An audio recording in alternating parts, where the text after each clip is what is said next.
Hello, everybody.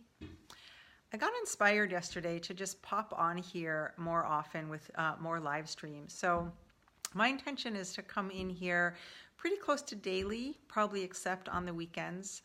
And I'm just going to talk about whatever is top of mind. It might be something that's going on in my client sessions or in my own life. If you have questions, if there's stuff that you'd like me to address, either put it here or just start a new thread in the group. So today I'm going to talk about how my experiences growing up really shaped my relationship to my body and to my sexuality and to how I think and feel about sex in general.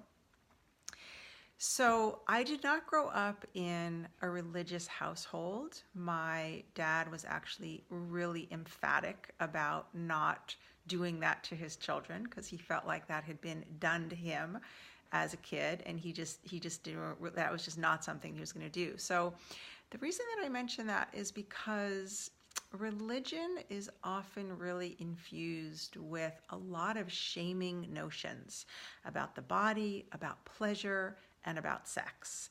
And that gets ingrained really, really deeply at a very young age. And often that's just a big part of the feelings of shame that have to be overcome in order to feel like sex can be celebrated and sex is natural and sex is healthy and that pleasure is good. So I didn't actually have to kind of jump that hurdle. And I was not abused physically or sexually in my childhood, so that I had a pretty healthy sense of boundaries growing up. Obviously, if that's been in your history, that is something that can really confuse a sense of your body belonging to you, of you having a real felt sense of what a yes and a no feels like, and of boundaries being respected.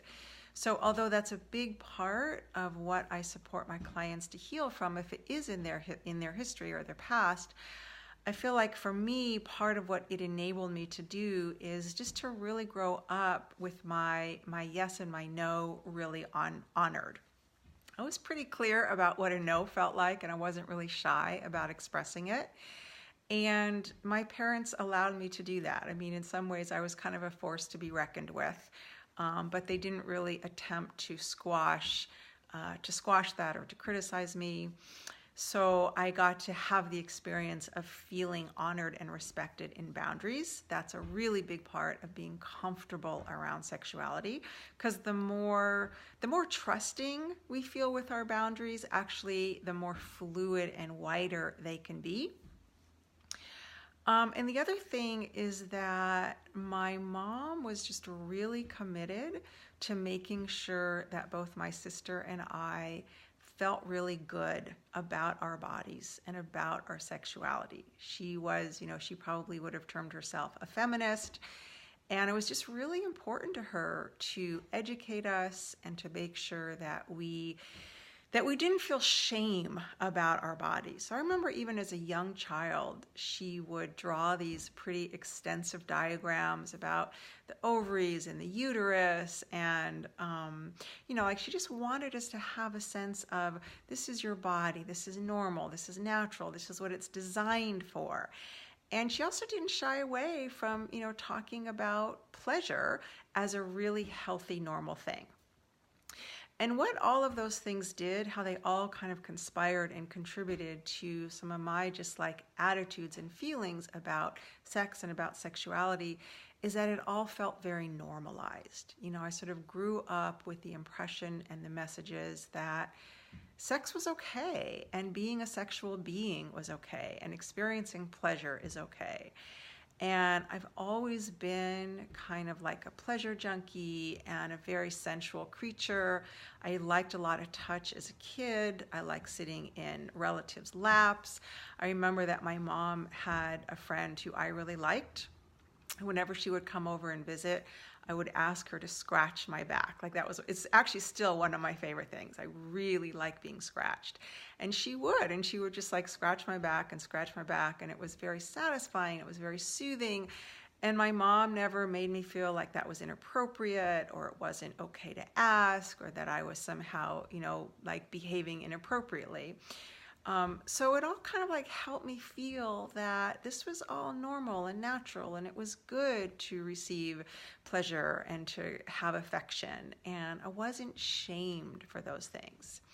And I think one of the ways that that translates into my work with clients is I'm kind of like a big permission slip for pleasure is good. If you like it, if you enjoy it, if it's consensual, if it feels good in your body, like it's worth celebrating. That's a really good thing. That's what we're designed for. Pleasure's great.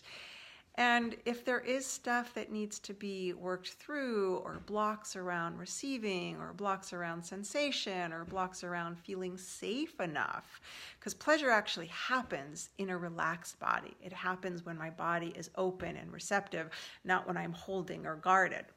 And of course, any residue or PTSD is going to get in the way of that. So those are the kinds of things that I kind of like give a permission slip for. And then also part of that is like learning how to talk about sex in a way that doesn't make you 100 shades of red, or if it does it stop you, so that you can start to be that permission slip for yourself. Unfortunately, one of the biggest ways these days that people are learning about sex initially is boys learn about it through pornography, and girls learn about it through having sex with boys who learned about sex from pornography. And, the main drawback to porn is that it's just a very limited version of what sex is. And unless there's other ways of exploring and discovering, like what else sex can be, it creates this very narrowed down kind of this tunnel vision of what's possible in a sexual exchange. So it's not that porn is bad, it's just that it kind of like really narrows the field.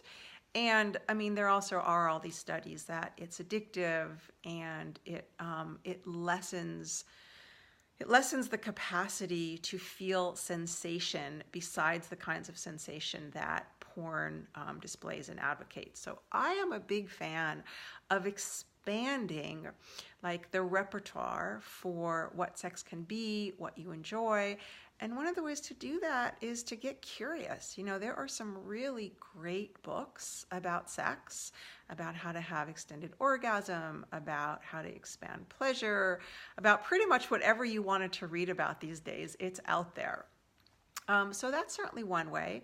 But I think, the biggest thing is just to like start noticing how much permission do you give yourself to explore that territory, both in your own body and as an autonomous being, and then if you have a lover or you have a partner, how much is that something that you guys explore and are curious about together? Because that territory can be really rich and really fun.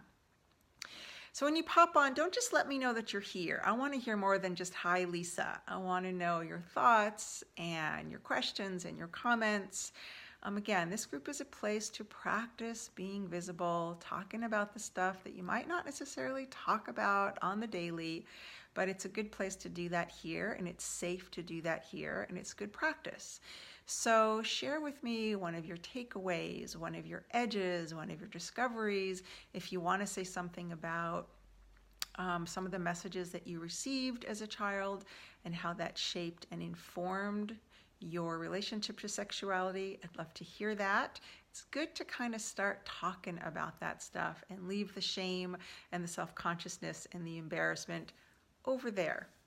All right, loves, look forward to hearing from you. Ciao.